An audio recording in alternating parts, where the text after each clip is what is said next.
করছি খবর দিনভর। আর শুরুতেই যে খবরের দিকে নজর রাখতে হচ্ছে, হাইকোর্ট নির্দেশ দিয়েছে কিন্তু তারপরেও গাফিলতি। 100 দিনের বরাদ্দে কেন্দ্রের গড়িমসি।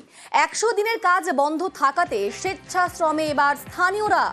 সেচ নালা সংস্কার করতে স্থানীয়দের স্বেচ্ছাশ্রম।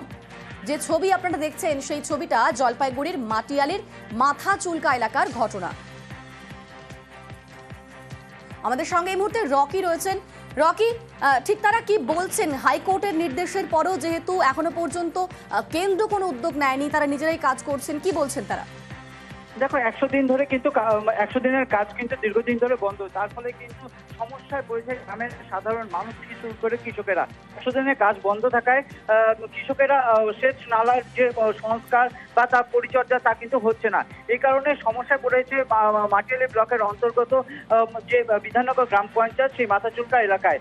এই দিন স্থানীয় বাসিন্দা, যুবক, কৃষকেরা তারা নিজেরাই কিন্তু এই এলাকার সেচ নালার সংস্কারের কাজ শুরু করে স্বেচ্ছাশ্রমে, এবং সেই নালা সংস্কারের মাধ্যমে তাদের কৃষি আবাদ করতে হবে বলে তারা দাবি করেন। কারণ 100 দিনের কাজ দীর্ঘদিন ধরে বন্ধ থাকার পর কৃষকদের সমস্যায় পড়তে হচ্ছে। সেচ নালা নষ্ট হয়ে গিয়েছে, বিভিন্ন জায়গায় ভেঙে গিয়েছে, যার ফলে কৃষকেরা চাষাবাদ করতে পারছে না। এই অভিযোগ তুলে কিন্তু তারা সরব হয়েছে। এর পাশাপাশি তারা নিজেরাই স্বেচ্ছাশ্রমে এই সেচ নালা তৈরি করেছে। তারা দাবি করেছে যে কেন্দ্রীয় সরকার যে বঞ্চনা করছে, 100 দিনের কাজ বন্ধ করে রেখেছে, তার ফলে কিন্তু কৃষকদের এবং সাধারণ মানুষের ভোগান্তির শিকার হতে হচ্ছে।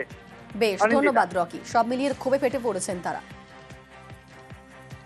বিনা পয়সায় করতেছে, কারণ যখন তো সরকার আমাদেরকে, বিজেপি সরকার যখন তো 100 দিনকার কাম বন্ধ করছে, আচ্ছা, এখন তো কোথা থেকে আমরা পাবো? আমাকে নিজে করতে হচ্ছে। এখন আমার গ্রামের লোক, আমরা যদি এই কাজটা করতে না পারি, আমাদের তাহলে জমি জায়গা কাটতে পারবো না। 100 বিঘা জমি পড়ে আছে। এদিকে দেখো, মানে আজকে সরকার টাকা দেয় না, বিজেপি সরকার। কলকাতা হাইকোর্টের নির্দেশের পরেও 1 আগস্ট থেকে রাজ্যে শুরু হয়নি 100 দিনের কাজ। কেন্দ্রের গড়িমসিতে তিমির এই প্রকল্প। 2022-এর মার্চ থেকে 100 বরাদ্দ বন্ধ মোদী সরকারের। শুক্রবার হাইকোর্টের সময়সীমা পেরিয়ে গেলেও কোনো বার্তা এলো না দিল্লি থেকে। 100 দিনের বরাদ্দে গড়িমসি। হাইকোর্টের নির্দেশের পরেও গড়িমসি কেন্দ্রের। 1 আগস্টের মধ্যে প্রকল্প শুরুর নির্দেশ দেয় প্রধান বিচারপতির বেঞ্চ। হাইকোর্টের নির্দেশ ছিল 1 আগস্ট থেকে কেন্দ্রকে পশ্চিমবঙ্গে 100 দিনের কাজের প্রকল্প চালু করতে হবে। 100 দিনের কাজের মতো উন্নয়নমূলক প্রকল্পকে অনন্তকালের জন্য হিমঘরে পাঠানো যায় না বলে পর্যবেক্ষণ প্রধান বিচারপতির। দীর্ঘদিন ধরে কেন্দ্রীয় প্রকল্পের টাকা এ রাজ্যে বন্ধ থাকুক, তা আদালত চায় না বলে মন্তব্য করেন। 2022-এর মার্চ থেকে 100 দিনের বরাদ্দ বন্ধ। কলকাতা হাইকোর্টের দেওয়া সময়সীমা শেষ, কিন্তু রাজ্যে শুরু হলো না 100 দিনের কাজ। কোনো উচ্চবাচ্য নেই কেন্দ্রীয় সরকারের তরফে। 100 দিনের কাজ নিয়ে চরম বৈষম্য, বঞ্চনা বাংলার বিরুদ্ধে। বাংলাকে বঞ্চনার প্রশ্নে আদালতের রায় কেউ মানে না। উত্তরপ্রদেশে ভুয়ো জব কার্ড, উত্তরপ্রদেশ তালিকার 1 নম্বর, তারা টাকা পেয়ে যায় আর বাংলা টাকা পায় না। কেন্দ্রের উচিত অবিলম্বে আদালতের নির্দেশকে মান্যতা দিয়ে টাকা দিয়ে দেয়। দিল্লি টাকা দিতে চায় না, রাজ্য কাজের টাকা লোপাট করতে চায়।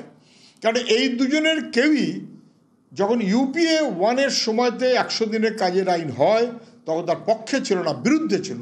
ইউপিএ 1 মানুষের স্বার্থে আইন করা হয়েছিল, ওটা বিজেপি অথবা তৃণমূল কারোরই পছন্দ নয়। এবং এরা দুজনে মিলিয়ে ঝগড়া ভাব করে আসলে মানুষকে বিপন্ন করছে।